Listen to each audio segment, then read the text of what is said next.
F'ġurnata sħuna u mill-isbaħ fit-tmiem ix-xahar ta' Ġunju, il-Palazz ta' San Anton inbidel f'post ta' ferħ u ispirazzjoni kif saru l-premjazzjonijiet tal-Unur Papa Ġwanni 23. Il-President ta' Malta Miriam Spiteri de Bono laqgħet lil dawk preżenti għal din iċ-ċerimonja speċjali li tfakkar lil dawk li b'mod sempliċi imma profond jagħtu eżempju ta' tjubija fil-ħajja ta' kuljum.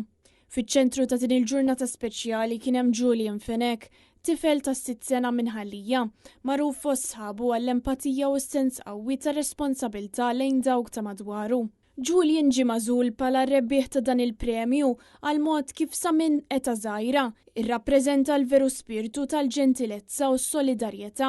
Il-ġestijiet tiegħu mhumiex kbar f'dak li jidher iżda jġorru valur kbir għall-komunità, jiftakar fi sħabu jara x'jonqoshom u jagħti mill-ftit li għandu dejjem b'umiltà. Kienet nħoss nissazzjat u għaxitat li niltaqa' mal-President. Il-President enfasizzat l-importanza ta' din il-premjazzjoni bħala parti mill-viżjoni tagħha li l-Maltin u l-Awċin jibnu soċjetà aktar umli, waħda li timxi fuq l-għajnuna li n-nies jagħtu lil xulxin.